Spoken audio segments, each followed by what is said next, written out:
नमस्कार, राज्यसभा टीवी के खास इलेक्शन कवरेज में आपका स्वागत है। मैं हूं आरफा खानम शेरवानी, मेरे साथ फ्रैंक परेरा मेरे सहयोगी मौजूद हैं और आज एक ऐसे चुनाव का हम जिक्र कर रहे हैं, ऐसे चुनाव की हम बात कर रहे हैं जिस पर पूरे देश की निगाहें लगी हुई हैं।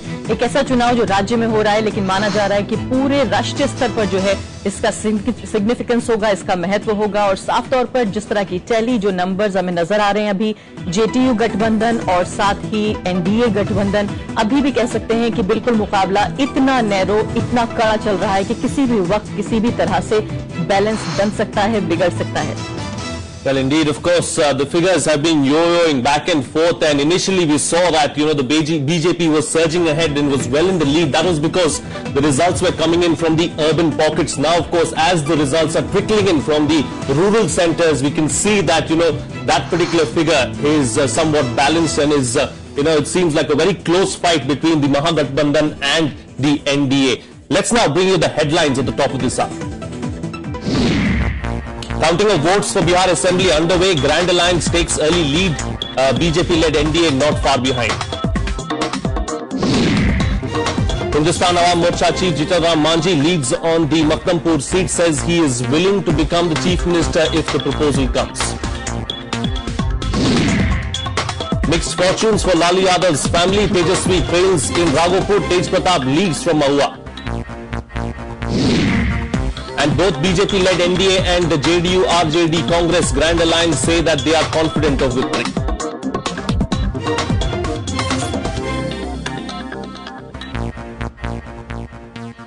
And we're going to continue our analysis of counting day in Bihar today in our studio, and we'll bring you live inputs from the ground as well. Let me now introduce my guests at this time. I have with me Vinod Sharma, political editor of the Hindustan Times. Also with me is Parsa Venkateshwar Rao Jr., editorial consultant of the DNA. Arun Singh, the general secretary of the BJP, joins us from the BJP office, and Rajiv Tyagi, spokesperson of the Congress here as well. Vinod, very close contest now. Of course, the BJP was in the lead earlier on, but now it seems to have, both the alliances seem to be on par at the moment, with the Grand Alliance slightly ahead.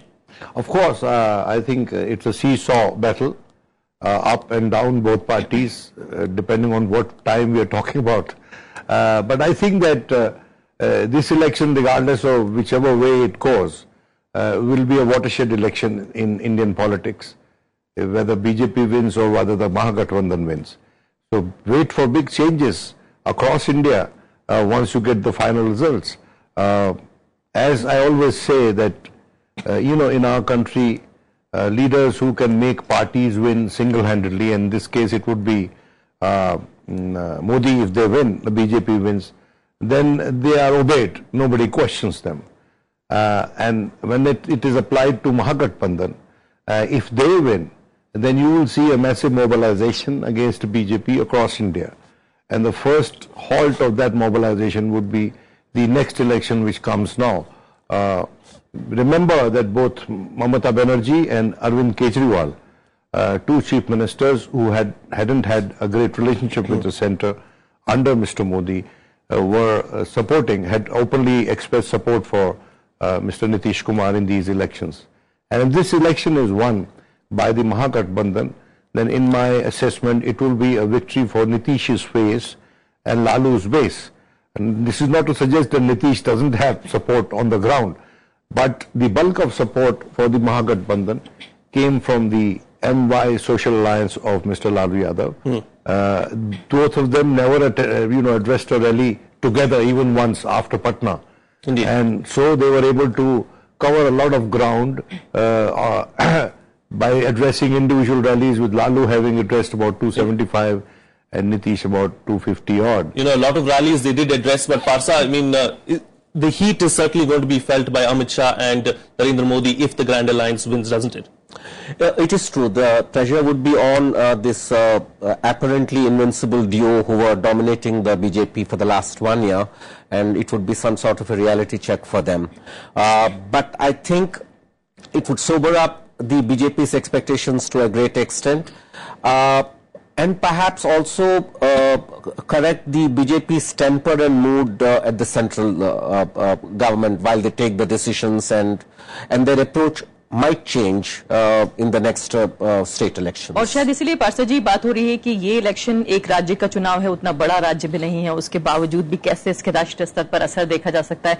Vinod Sharma कह रहे हैं कि राष्ट्रीय स्तर पर सत्ता पक्ष और विपक्ष में जो लोग बैठे हुए हैं अपनी रणनीतियां बदलेंगे जैसे भी नतीजे आते हैं उस हिसाब से। और राज्यसभा टेलीविजन की स्क्रीन आप एक पल के लिए भी मत छोड़िए, लगातार हम आपको दिखा रहे हैं कि ट्रेंड्स किस तरह के आ रहे हैं। और इलेक्शन कमीशन ऑफ इंडिया की अगर फिगर्स का हम जिक्र करें तो एनडीए को 26 के आसपास बताए जा रहे हैं रुझान, जेडीयू जो है वो 39 का जिक्र हो रहा है और इंडिपेंडेंट जो है वो 3 हो रहे हैं। मैं इंडिपेंडेंट का भी आपसे जिक्र कर रही थी कि क्या हम जो इंडिपेंडेंट हैं, ये जो पार्टियां हैं 2-3 अलग अलग, इनको क्या हमने अंडररेट किया था? क्योंकि बताया जा रहा था कि ये पार्टियां तो बिल्कुल मैदान में है ही नहीं, इधर इट्स एनडीए और जेडीयू। नहीं, इंडिपेंडेंट पार्टीज का अपने बेस बने हुए हैं, तो क्योंकि आप अगर ईसी के स्टैटिस्टिक्स देखें तो छोटे छोटे पार्टी में भी 3%, 4% और जुमला मिला के उनका 10-12% तक चला जाता है। वो काफी सिग्निफिकेंट वोट है। मेरे ख्याल से दोनों जो अलायंसेस, बड़े अलायंसेस है, उन पर असर पड़ता है ये 10% का। अगर ये 10% कहीं और जाते तो शायद उसका असर ही कुछ अलग होता है। एक बहुत महत्वपूर्ण बात जो एनडीए के अलाइज है उसमें खासकर हम मांझी साहब को सुन रहे थे, वो कह रहे हैं कि मुख्यमंत्री बनने के लिए तैयार हैं, नतीजों का इंतजार भी नहीं कर रहे हैं। उनकी बेचैनी जो है हमने कैंपेन के दौरान भी देखी है।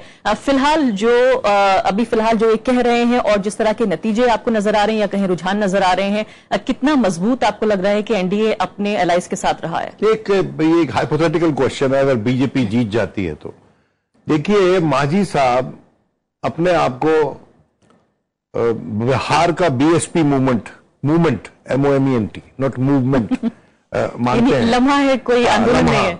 और वो लम्हा जब वो खुद मुख्यमंत्री हो गए थे बिहार के और उनको नीतीश कुमार ने बनाया था, और आज के दिन उन्होंने कहा कि मुझे दी गई थी वो रिस्पॉन्सिबिलिटी और मैंने ले ली और अगर दोबारा दी जाएगी तो मैं फिर से ले लूंगा।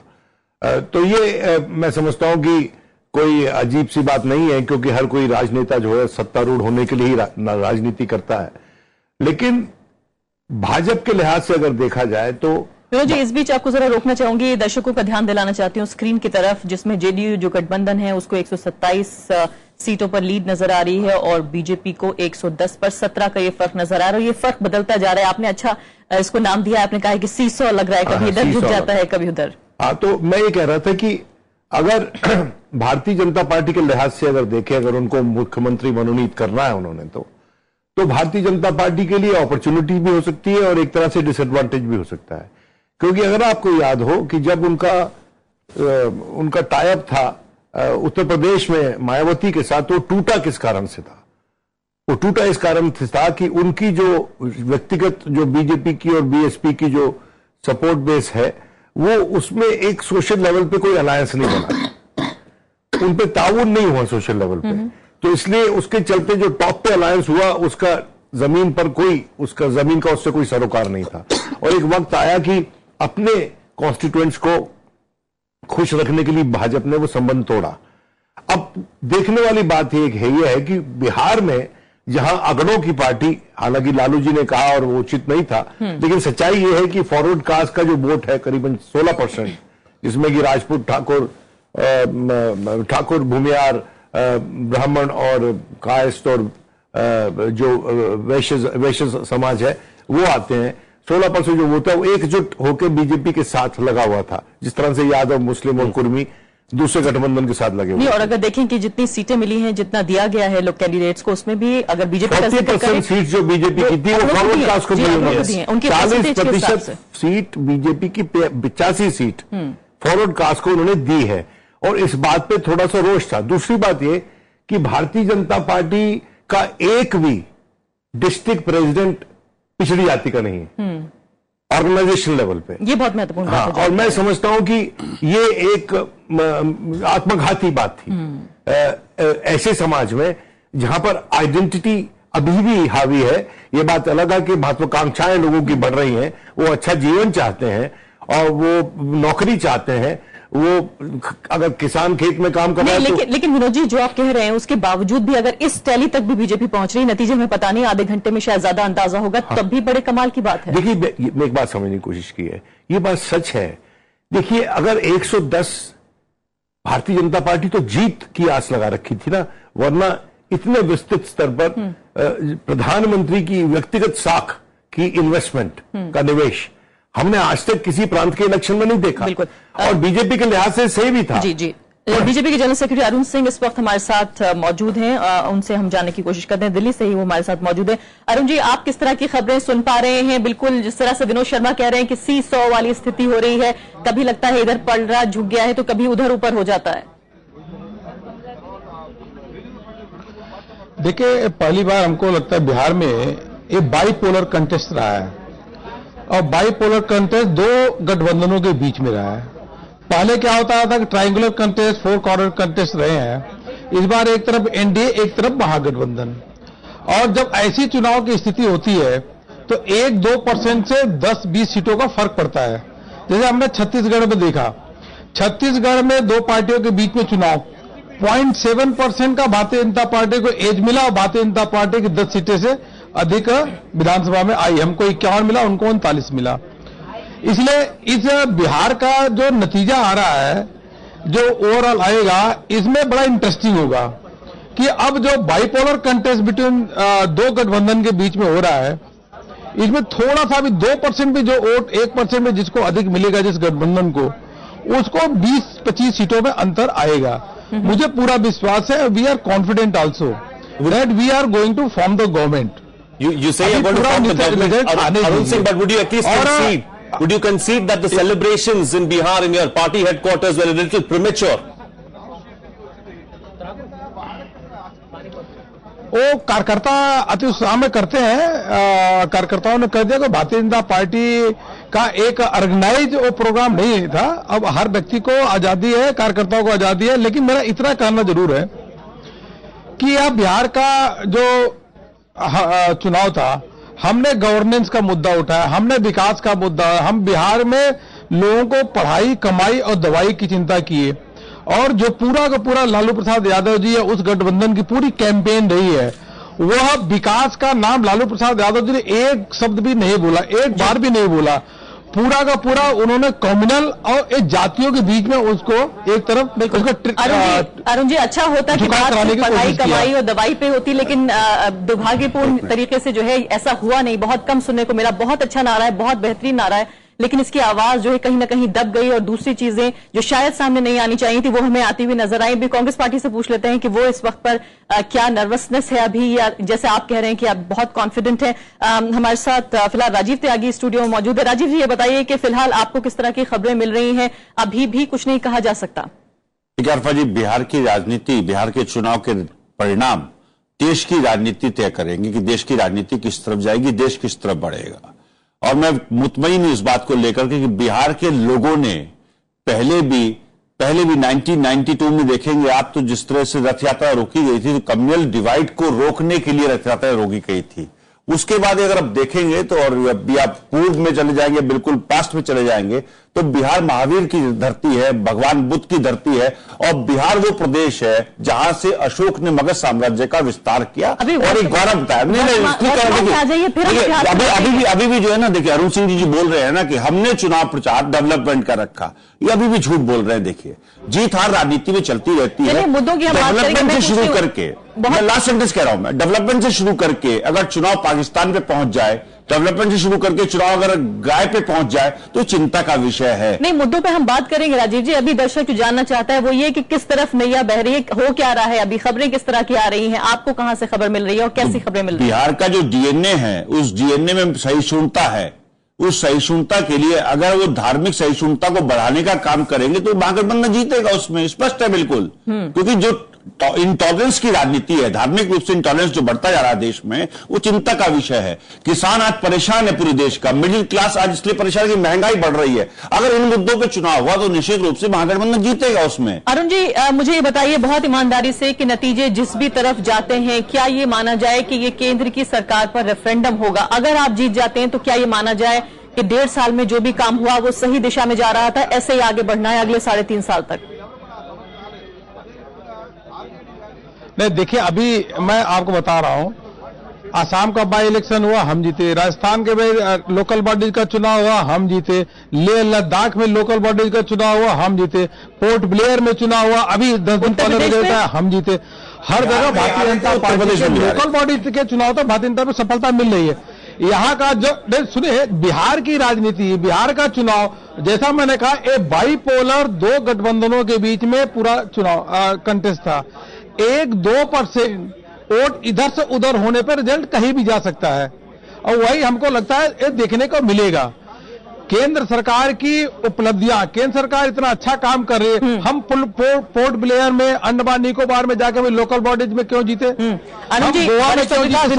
अभी रिजल्ट आया, तीनों NSE हमने जीते। अरुण जी, हम लेह लद्दाख में क्यों जीत गए? अरुण जी मैं आपसे एक सवाल पूछना चाहता हूँ। आपने कहा कि बाइपोलर हो गया भारत की, बिहार की राजनीति।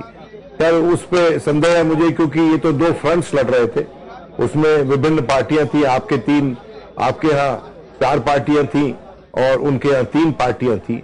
लेकिन अगर मैं आपकी नजर उस तरफ आकर्षित करूं कि जो तीसरा एक छोटा मोर्चा था, उसमें जितनी भी पार्टीज थी, वो पार्टीज सिर्फ और सिर्फ गठबंधन के वोट बैंक में सेंध लगा सकती थी।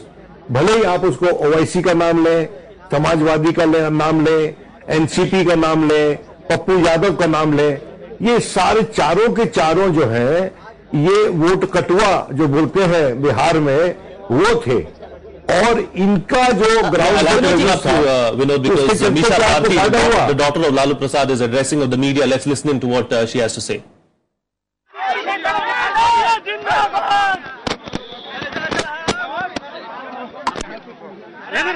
You had the question. Go ahead. Arun ji, मैं आपसे ये सवाल कर रहा था कि जो व्यू रचना हुई, उसमें भारतीय जनता पार्टी को कम से कम पेपर पर एडवांटेज लगता था और महागठबंधन को डिसएडवांटेज लगता था, क्योंकि उनके खिलाफ जो आपके बीचहेड्स थे, अंग्रेजी में कहते हैं इनको, एक मिलिट्री टर्म है कि एनिमी कैंप में अपना कोई टो होल बना ले तो उसको बीचहेड बोलते हैं। तो आपके बीचहेड बहुत गठबंधन के कैंप में की तरफ, उनके वोट बैंक की तरफ बहुत थे। उससे क्या आपको एडवांटेज नहीं मिलना चाहिए था जो आपको नहीं मिला? और अगर वो नहीं होते तो गठबंधन ज्यादा मार्जिन से नहीं जीत। पहली बात का देखिए, पहली बात का तो जवाब यह है कि अन्य पार्टियां भी कैंडिडेट खड़े, शिवसेना ने 190 खड़ा कर दिया, अब बसपा ने 243 कैंडिडेट पूरे खड़ा किया। यह सब पार्टियां खड़ी की, लेकिन कुल मिलाकर के इनका अस्तित्व उतना नहीं था, इतना वोट नहीं ले जा पाए। जो मैं एग्जाम्पल दे रहा था कि अब एक ट्राइंगुलर कंटेस्ट तो आप इसको बोल नहीं सकते इस चुनाव को। इस बार यही कह सकते हैं कि दो गठबंधनों के बीच में सीधा सीधा चुनाव हुआ, और दो गठबंधनों के बीच में सीधा सीधा चुनाव का, जैसे मैंने उदाहरण दिया, छत्तीसगढ़ में भारतीय जनता पार्टी को केवल 0.7% का एज था कांग्रेस से, और भारतीय जनता पार्टी को विधानसभा में 10 सीटें अधिक आ गई, हम पूर्ण बहुमत का सरकार बना लिए। तो वही बिहार में भी अगर वोट परसेंट टोटल आएगा तो आप देखेंगे कुल मिलाकर के 2% से ऊपर दोनों गठबंधन के बीच में 2-3 से ऊपर डिफरेंस नहीं रहेगा। जब इस प्रकार का दो गठबंधनों के बीच में सीधे टक्कर होता है तो कुछ परसेंट वोट के कारण ही इधर का उधर सीटों में भारी परिवर्तन हो जाता है। जी, हमने विकास और सुशासन का मुद्दा लेकर के एकमात्र एजेंडा लेकर के चुनाव में हम गए। जहां तक दूसरा गठबंधन था, बार बार अगड़ी जाति पिछड़ी जाति का ले जाना, गाय का इशू ले जाना, इसके अलावा कई कई इशू जैसे उसको ले आकर के बीच में डालना, अरुण जी, विकास के मुद्दों को हटाने का काम विनोद जी जो महागठबंधन ने किया। बातचीत जारी रखिएगा, लेकिन इस बीच दर्शकों तक ये जानकारी पहुंचाना भी जरूरी है, क्योंकि बिल्कुल एक एक मिनट इस वक्त बहुत कीमती है, और एक एक मिनट जो गुजर रहा है उससे जो हमारी जो कंटेस्ट है, जो मुकाबला है, वो इधर या उधर जा रहा है। फिलहाल अगर जिक्र करें हम इलेक्शन कमीशन का, तो एनडीए को 109 पर लीड बताई जा रही है, जेडीयू प्लस को 108 पर, तो यानी कि बिल्कुल नेक एंड नेक, जिसको अंग्रेजी में कहते हैं, बिल्कुल कांटे की टक्कर बताई जा रही है। तो आप मुद्दों का जिक्र कर रहे थे, यानी ये भी बात लगातार पूछी जानी चाहिए कि आज की जीत या हार के बाद क्या केंद्र सरकार के कामकाज में फर्क आएगा?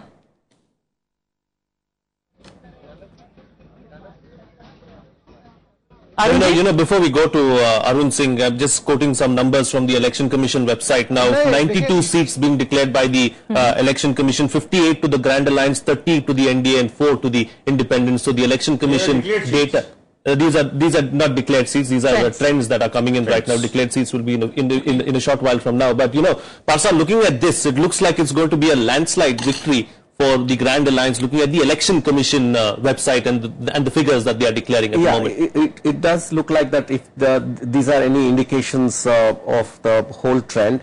But I think I would just like to go back and because we are all excited about Bihar and the hype has been so much. जी जो मैंने पहले अभी जिक्र किया था जिस आंकड़े का वो दरअसल एक एनडीटीवी का आंकड़ा था और ये इलेक्शन कमीशन का जो आंकड़ा है वो ये बता रहा है कि 28 एनडीए को और जेडीयू को 61। तो अलग अलग जो चैनल्स हैं फिलहाल उनके भी आंकड़ों में जो फर्क नजर आ रहा है ये भी बहुत दिलचस्प है कि जिस तरह जो सोर्स है उनका वो जाहिर अलग नहीं है, लेकिन जहां से आ रहा है आंकड़ा वो अलग नहीं है, लेकिन सिर्फ उनकी कैलकुलेशन पे डिपेंड करता है कि किस तरह से हो रहा है कि परसेंटेज कहां पे। और शायद ये भी हो सकता है कि जिस वोटिंग बूथ काउंटिंग बूथ में है वहां पे उस राउंड में वहां पे शायद एक्यूरेटी सही लेकिन वो बड़े पे बिग पिक्चर में बहुत फर्क आ जाता है। But if you look at our numbers, the Grand Alliance, it's got a simple majority. Grand Alliance, it's got a simple majority. It's going to form the government, the next government. Yeah, it's going to form the government. But I think लेकिन ये ना भूलें कि ये trends ही हैं। Yeah, trends ही हैं। No, what the point I want to make is that this is a Bihar election. We should I'm going to stop you because political reaction is coming in. महागठबंधन के जितने उम्मीदवार हैं ये तो जीत चुके हैं। आप 3000 से आगे चल रहे हैं, उनको कोई पीछे नहीं कर सकता।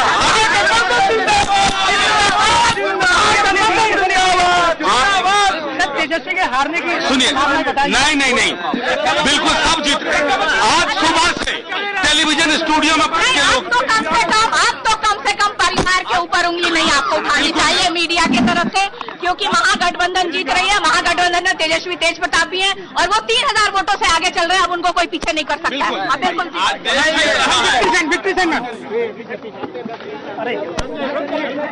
जी हाँ, तो फिलहाल Misha Bharti and Manoj Jha, they're speaking to the media. They're talking about how the Grand Alliance is going to win and the Grand Alliance is going to form the government. Well, that's the mood within the Grand Alliance camp, even as we speak right now. But another interesting fact is that all the ministers, almost all the ministers in the cabinet right now, state cabinet, are all leading and they're all ahead. So these are some of the other trends that are coming in at the moment. Of course, one of Lalu's sons is in the lead, the other son is trailing at the moment, but Misha Bharti is saying that both of them are in front. Let's go across to our correspondent Akhilesh Suman, who's joining us from the JDU head office in Bihar. Akhilesh, what is the mood like at the JDU camp at the moment?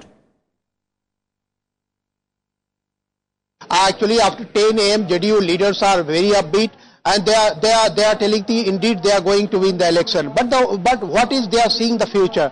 The future, they are saying that if Mahagathbandhan and NDA neck-to-neck fight, they will pressurize the election commission to call alliance at the number. Suppose BJP gets the maximum number of seats, but the alliance of JDU and RJD gets more than that, so election commission may choose to call the BJP first. So this is the strategy now going on in the JDU camp. Sharad Yadav, president, is sitting here in Delhi, and he is strategizing how to pressurize the election commission to call the alliance as a whole number, not as the party, the single largest party. So this is going on. JDU is almost confident that they are going to win the election, but since the neck-to-neck fight, this is the strategy that is going on inside the JDU. Frank, I'm sorry, ये बात तय है कि अगर गठबंधन के रूप में जो इलेक्शन लड़ रहे हैं, जो गठबंधन आगे होता है उसी को गवर्नमेंट फॉर्मेशन के लिए गवर्नर बुलाता है, इलेक्शन कमीशन नहीं बुलाता है, गवर्नर बुलाता है और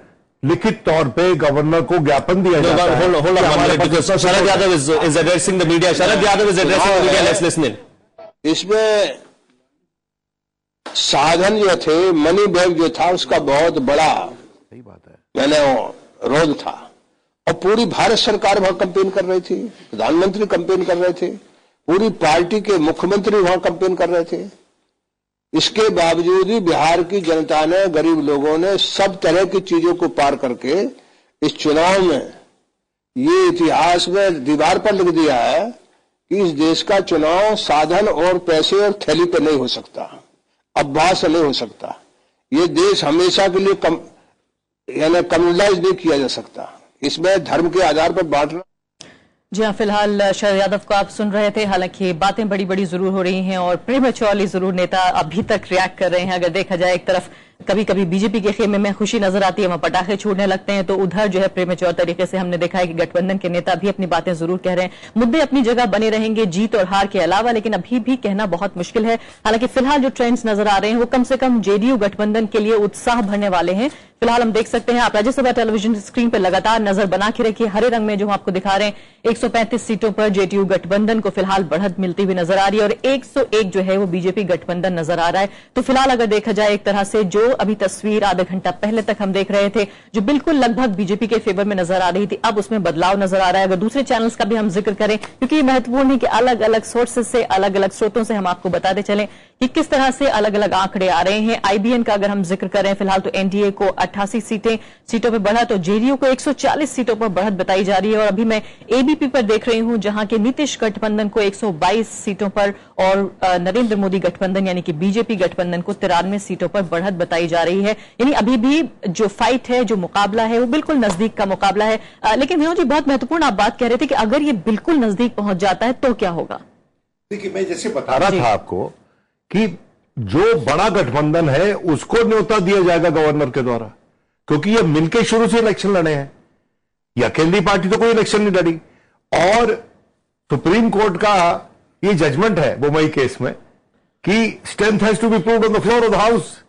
तो जिसके पास ज्यादा सिग्नेचर्स हैं, गठबंधन के तौर पे लड़ा है और ज्ञापन दे रहे हैं गवर्नर को, तो invitation to form the government governor उनको देगा, कोई ऐसी पार्टी को नहीं देगा जो सिंगल लार्जेस्ट अकेली पार्टी है अगर गठबंधन में लड़ी है तो। और सिंगल लार्जेस्ट अकेली है और वैसे मेजॉरिटी नहीं है उसके पास, तो और भी रीजन है कि उसको ना बुलाया जाए। अगर मैं ठीक समझ रही हूं कि अगर बीजेपी की सीटें ज्यादा जाती हैं और जेडीयू की कम आती हैं और गठबंधन के तौर पर आरजेडी गठबंधन को ज्यादा सीटें मिलती हैं तो भी गठबंधन को चांस मिलेगा, गठबंधन को मिलेगी इन्विटेशन। जी कुछ कह रहे हैं आप राजीव जी? देखिए, ऐसा जो विनोद जी ने बात कही बिल्कुल सिद्धांत ठीक है और प्रैक्टिकल तरीके से भी देखा जाए तो हम लोग बाग सब संयुक्त रूप से चुनाव लड़े हैं, चाहे वो एनडीए हो चाहे वो महागठबंधन हो। और हम लोग बाग इसमें निश्चित रूप से गवर्नर तक दाव भी करने की जरूरत पड़ेगी। अगर सीटों का कुछ थोड़ा बहुत कमी रहती है तो उसको भी करेंगे, कोई दिक्कत नहीं है। अल्टीमेटली अगर हम लोग बाग 2-4 सीट पीछे भी रहते हैं, मैं मान लेता हूं हाइपोथेटिकल क्वेश्चन है वैसे ये, तो भी हम वॉक कर सकते हैं, कोई दिक्कत थोड़ी है उसमें। लेकिन ये कह देना कि बीजेपी सबसे बड़ी पार्टी आएगी तो उसके बाद उसको सरकार बनाने का न्योता राज्यपाल देंगे तो ये गलत होगा। नहीं, और 160 सीट लड़ी है बीजेपी, बाकी कोई भी एक पार्टी इतनी सीट्स लड़ी नहीं है। बीजेपी 160 सीट लड़ी है, आरजेडी जेडीयू 100 सीट लड़ी है, कांग्रेस 40 सीट लड़ी है, 46 सीट लड़ी है, तो नतीजों में ज्यादा आएंगे। तो नेचुरली जो बीजेपी जो 160 लड़ी है, अगर मान लीजिए बात इस पे आ भी जाती है तो फिर स्ट्राइक रेट देख लीजिए कितना कॉन्फिडेंस कितने जीते, तो वो मैं समझता हूँ अनर्गल बात है। मैं अन्य को नहीं भूल जाना अलायंस है उसी को मिलेगा। अन्य को मैं इस बीच नहीं भूल जाना चाहती, जिसमें अगर हम देखें अलग अलग चैनलों की राय और एबीपी को अगर मैं कोट कर सकूं तो 8 जो है वो अन्य को बताई जा रही है फिलहाल बढ़त मिलती हुई।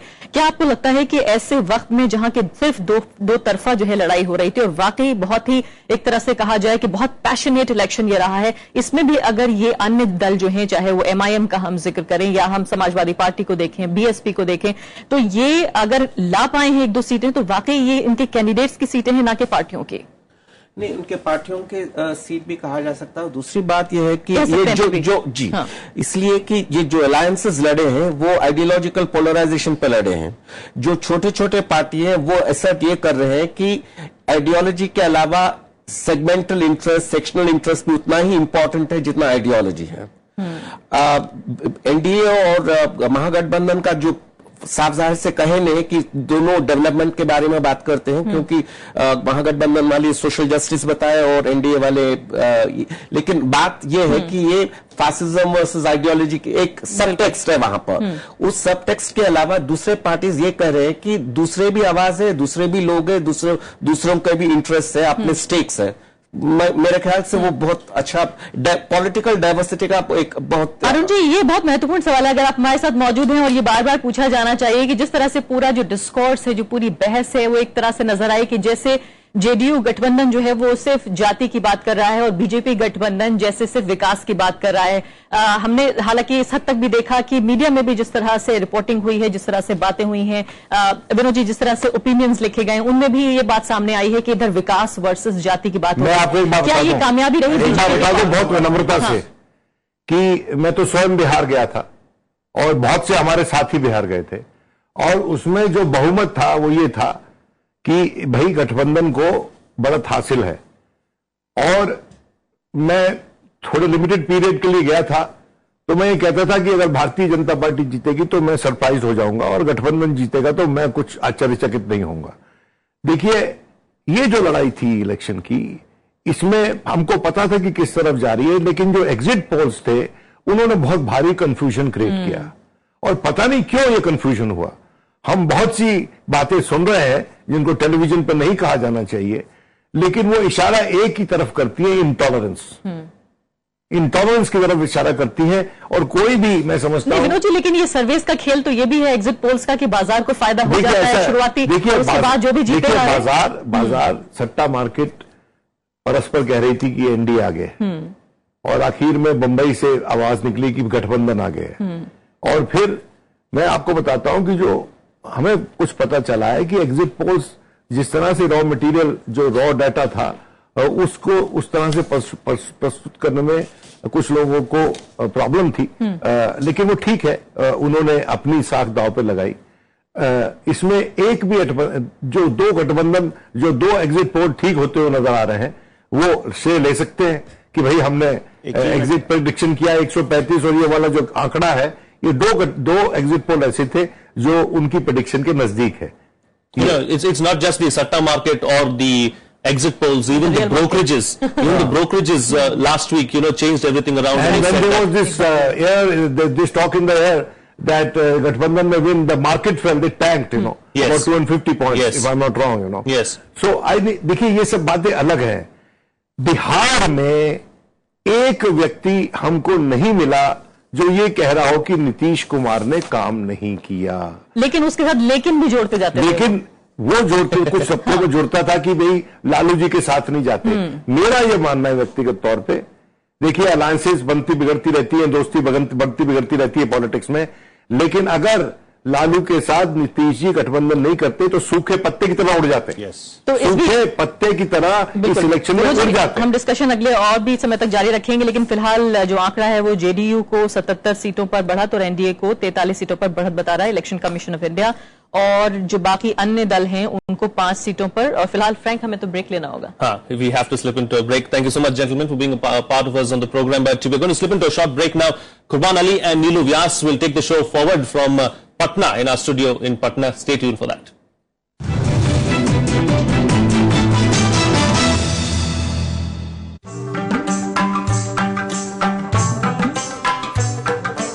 Tradition dating back centuries. A cultural heritage that inspires and warms at once. Magic that awes. Rajya Sabha Television brings you events that embrace the wonders of India's classical arts.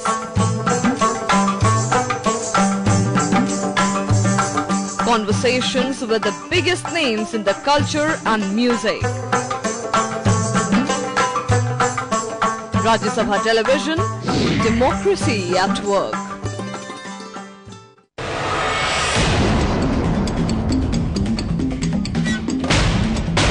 A keenly watched selection. An intensely fought contest.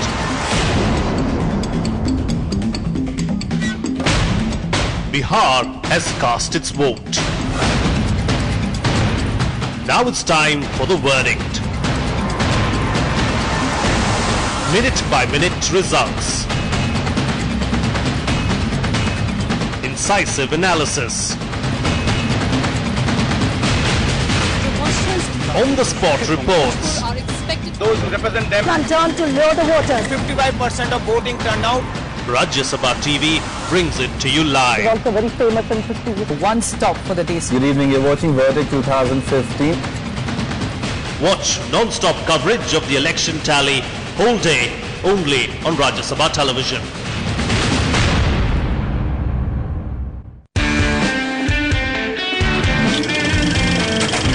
A warm welcome to It's My Life, the program that brings you face to face with country's top politicians.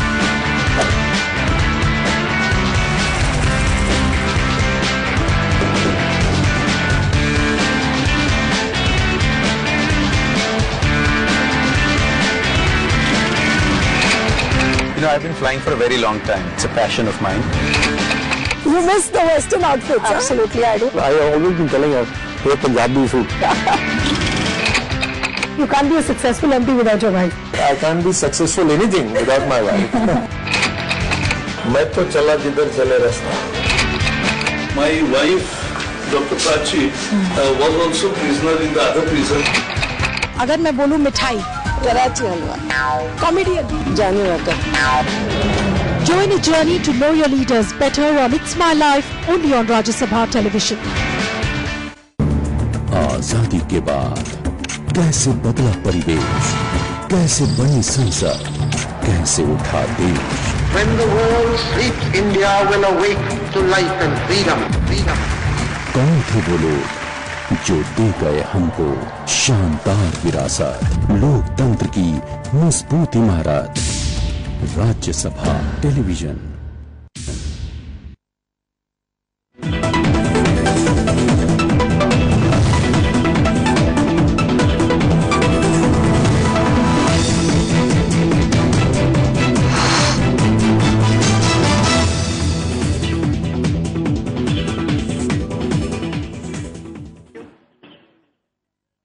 Hello and a warm welcome to this big Bihar Result Day Live. The most eclectic Sunday so far. In fact, we can say that it's one of the biggest verdicts of the year 2015. According to the early trends coming in, we are in a position to say right now that yes, JDU is on a lead. These are the early trends. Yes, the numbers still trickling in, but it's going to be a photo finish, a match which is going to reach on a finishing line, but we don't know as of now who will win the race. But as they say, that no match is over till the last ball is bowled, so I would just keep my fingers crossed and see which side is winning. But one thing is for sure, that initially the discourse which started, it was all about caste versus chemistry. So the numbers which are trickling in, of course, they say that caste is playing a major factor, and there were a whole lot of questions which were raised on the Grand Alliance.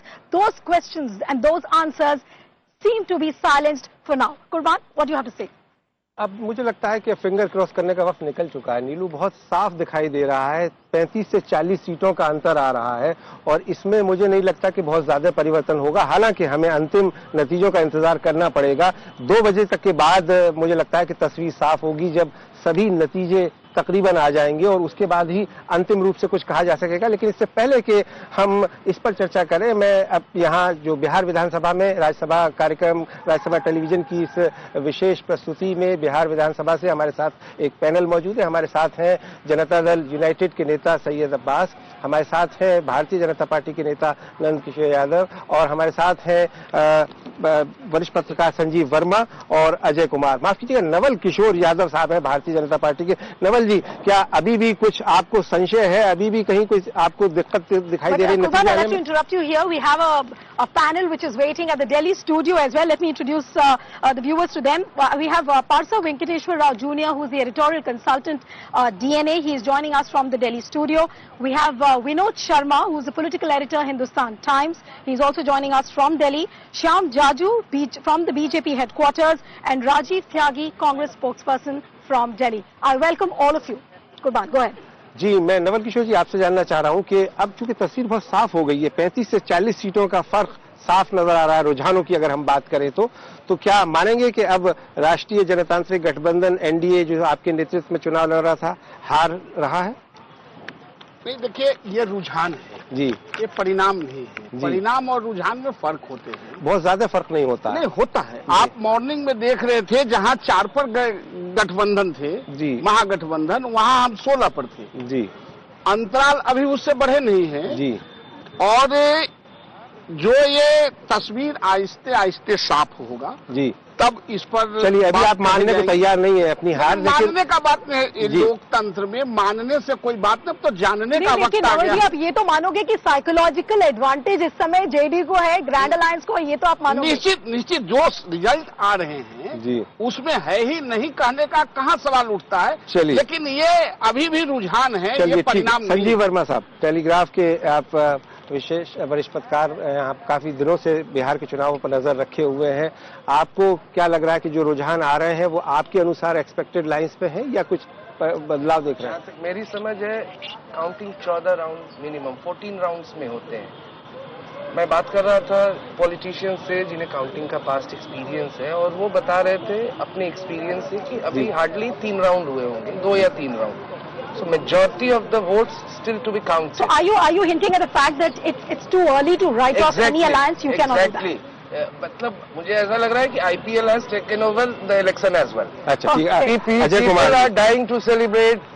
आपका क्या assessment? नहीं, मुझे लगता है कि जो trend अभी आ रहा है ये आगे आने वाले और समय में अगले कुछ घंटे में मुझे लगता है कि ये कंटिन्यू रह जाना चाहिए, इसलिए कि जो बेस रहा है दोनों ही पार्टियों का, जो सोशल स्ट्रक्चर रहा है, उसमें आप देखें कि जिस हिसाब से क्षरण की जो बात कही जा रही थी वो इसमें रिफ्लेक्ट हो रहा है सीधा सीधी. आप देखिए कि अगर ज्यादा हिस्से में वो किसी भी तरफ गया होता वोट, मुझे लगता है कि आप समझ रहे हो कि हम EBC की बात कर रहे हैं और महादलितों की बात कर रहे हैं, तो इसमें अगर ज्यादा क्षरण हुआ रहता तो किसी न किसी गठबंधन को ये स्विप मिला होता. लेकिन सैयद साहब, अब आप बताइए, आपके क्वार्टर्स में भी सेलिब्रेशन शुरू हो गया होगा? बिल्कुल होना भी चाहिए. तो माला पहनाने की तैयारी हो रही है. देखिए, माला तो खैर पहनेंगे ही, उसमें बुरा नहीं है. और शुरुआती जो रुझान बीजेपी के पक्ष में था तो बहुत लोगों में ऐसी थी कि मैं भी खुरमा भाई से कहा था कि स्टार्टिंग है, ये बैलेट पेपर की बात हो रही है.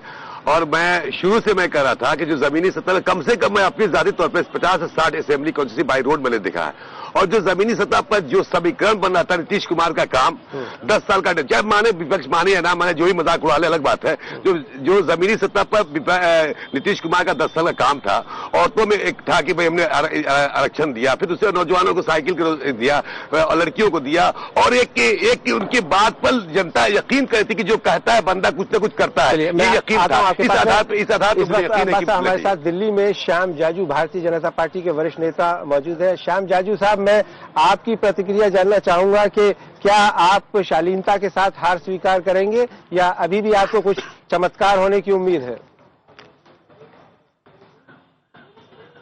अभी तक तो ये रुझान है, काउंटिंग जारी है और आखिरी तक क्या होता है राजनीति में कुछ कहा नहीं जाता. हमें अभी भी कॉन्फिडेंस है. बिहार में जिस प्रकार की परिवर्तन की लहर दिख रही थी, परंपरागत जातिगत इक्वेशन के बाहर आकर इस बार बिहार अपना वोट करेगा, इस प्रकार का माहौल वहां पर था और मुझे ऐसा लगता है कि उसी दिशा में यह आगे जाएगा. महागठबंधन ने जिस प्रकार का गठबंधन किया था उसका परफॉर्मेंस, और जो हमारे साथ संकेत आ रहे हैं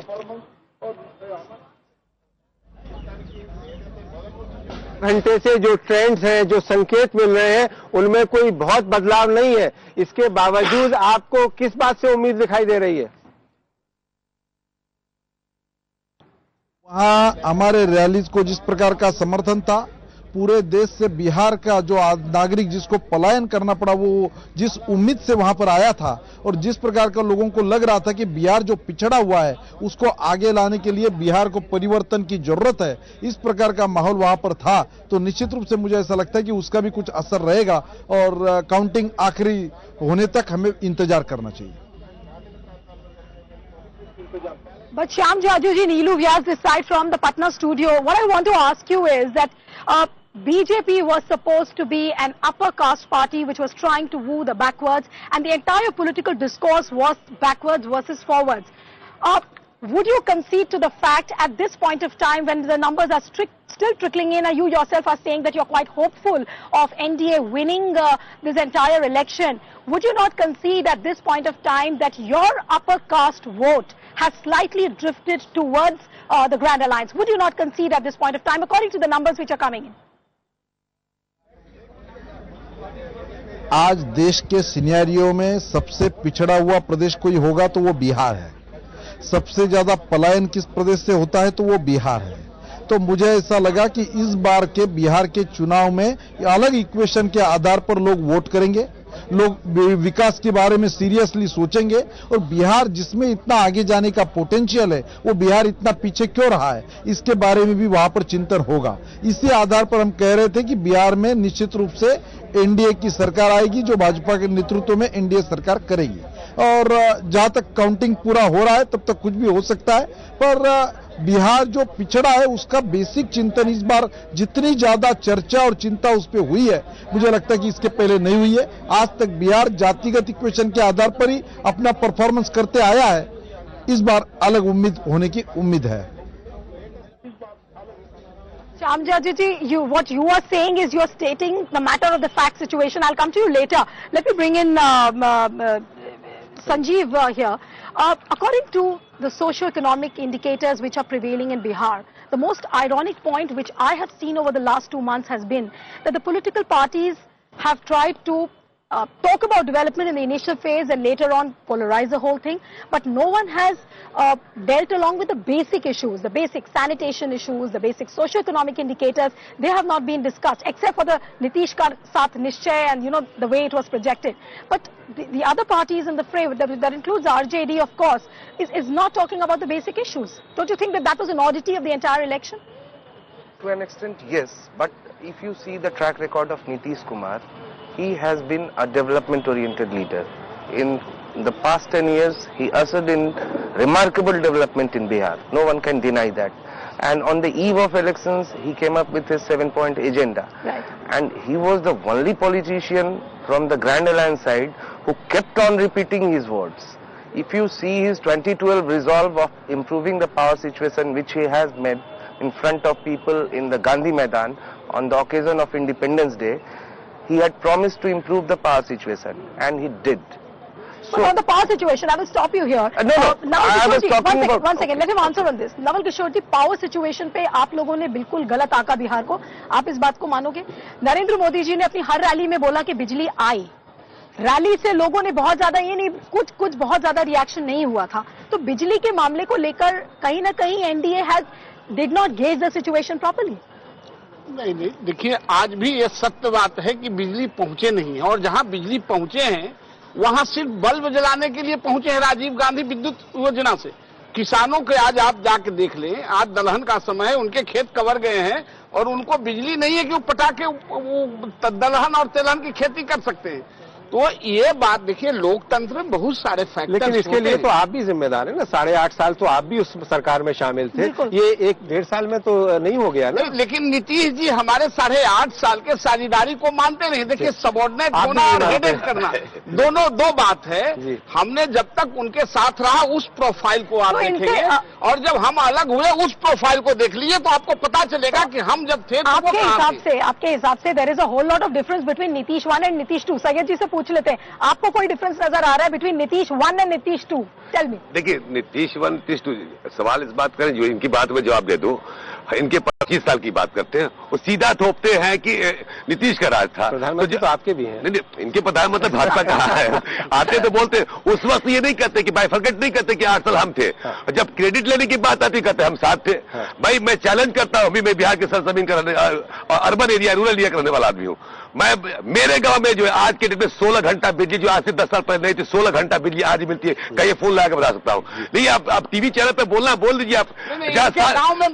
जी के घर पर सब कुछ पूरे बिहार का। स्मृति ईरानी साहिबा आकर के बता रही थी पटना में कि ये भारतीय जनता पार्टी को मिलने वाला है, एनडीए को मिलने वाला। क्या वो नीतीश के पक्ष में गया है, आपको ऐसा लगता है? मुझे लगता है कि आप देखें, जो 5 चरण हुए सब में महिलाओं का वोट परसेंटेज पुरुषों से ज्यादा था। इसके पहले के चुनाव 2010 में भी यही ट्रेंड था। तो कहीं ना कहीं आप देखेंगे कि उनके भीतर एक सशक्तिकरण, वो एक वोट देने का जो अधिकार है, और किसको देना है। आमतौर पर जो बिहारी समाज है उसके बारे में माना जाता है कि महिलाएं पुरुषों के जरिए डिक्टेट होती हैं, आकांक्षाएं हैं, वो अभी बेहतर जीवन, बेहतर समाज। Somewhere down the line, I was speaking to a few people there on the ground, in the rural areas, BJP has not been able to capture the sentiments of the people. That is one very significant observation as compared to the Grand Alliance. Do you also find some sense into what I'm saying? Basically, you find that as a reality? Look, aspirations of people. He delivered the services to the people. He came up with his Right to Public Service Act. So people in a way started getting the benefits of the system. Of course, even Nitish would accept that he has not been able to tame corruption. The Babudam still comes up with all kind of tantrums when it comes to delivering. आपने कुछ ज्यादा शायद लोगों के सामने पर नहीं है। लोकतंत्र में आगे पीछे होते हैं। प्राइम मिनिस्टर ने जितनी बातें कही हैं वो निश्चित रूप से डेवलपमेंट का एजेंडा था, उन्होंने एजेंडे पर रखा। एक तरफ पॉलिटिकल एजेंडा जो डेवलपमेंट का एजेंडा था और दूसरे तरफ जातीय एजेंडा था। ये इस पर एनालिसिस करना। तो आपने भी पीछे नहीं, मैंने कोई जातीय एजेंडा पर काम नहीं किया। आपने जिस तरह से अपना गठबंधन बनाया उसमें जीतन राम मांझी की पार्टी क्या है, उपेंद्र कुशवाहा की पार्टी क्या है, रामविलास पासवान की पार्टी क्या है? अगर ये जातीय गठबंधन नहीं है तो फिर क्या है? नहीं, ये अच्छा ये बताएं कि इससे पहले भी जीतन राम मांझी जी के छोड़ के पार्लियामेंट में भी मेरे अलायंस थे दोनों से। अच्छा, आप एक चीज बताइए, क्या नरेंद्र मोदी ने अपनी प्रतिष्ठा दांव पर नहीं लगा दी थी, और क्या इसे रेफरेंडम नहीं माना जाना चाहिए उनकी छवि पर? नहीं, राजनीति में कहीं प्रतिष्ठा दांव पर नहीं लगते। राजनीति के और लोकतंत्र की खूबसूरती यही है, जनता की अदालत में सब कोई अपना प्रेयर करते हैं और उसके जो मतदान है वो कितने दान हमारे प्रेयर पर मिलता है और कितना दान आपके प्रेयर पर मिलता है, ये महत्वपूर्ण बात है। सैयद जी, एक चीज और भी है कुर्बान जी कि अगर मान लीजिए महागठबंधन के जो फिगर्स अभी आ रहे हैं, आपको बढ़त मिली है और उम्मीद भी है शायद कि आप लोग ही सरकार शायद बनाएंगे बिहार में, तो will you say that Modi has lost the election because there is one man against which so many forces came together? It's not actually, if in the hindsight you see, it's not going to be a loss for Modi either. मैं यही कहने की बात है जो आपने सवाल कर दिया कि बिहार का इलेक्शन नरेंद्र मोदी जी के कमांड पे लड़ा गया और उनके नेतृत्व में लड़ा गया। आप 2014 का चुनाव देख ले, नीतीश कुमार ने अपनी नैतिकता के आधार पर रिजाइन दे दिया कि मैं चुनाव हार गया, सिर्फ 2 MP जीत गया है। तो मैं तो बीजेपी के साथी से पूछना चाहूँ क्या नरेंद्र मोदी रिजाइन देंगे? उनको देना भी चाहिए नैतिकता के आधार पर कि मैं पूरा लिया कि मैं चुनाव लड़ रहा हूं। कोई बिहार के किसी भी बुरा ना माने, बिहार के किसी भी भाजपा के नेता की उनके सामने बौने नजर आए थे। चलिए, जब हालात बिगड़े तो आखिर ये जान लेना चाहता हूं कि क्या नीतीश कुमार और नरेंद्र मोदी वर्सेस इलेक्शन था ये, और क्या इसमें लगता है कि अब कहीं ना कहीं अमित शाह को स्केपगोट बनाया जाएगा? नहीं, इसमें कई चीजें जुड़ गई थी। बिल्कुल सही बात है, जो 2 छवियां जो थी वो बिल्कुल ये सही बात है और इसी आधार पर चुनाव भी लड़े गए थे। 2 चेहरे थे, 2 एजेंडा था दोनों चेहरों के पीछे। एक जो नरेंद्र मोदी जी थे, दूसरी ओर नीतीश कुमार थे। नीतीश कुमार बिहार में डेवलपमेंट का चेहरा थे, लालू प्रसाद जी जो उनके साथ थे वो सोशल जस्टिस का चेहरा बने थे। तो कहीं ना कहीं ये 2 छवियों की भी लड़ाई थी। But Ji, on the national level also, now we'll see a scenario changing dramatically because the kind of elections which are coming up next year, and Nitish also had said in one of his interviews that he's going to play a pivotal role in reshaping the politics of the country in the next 3 years. No one can deny that.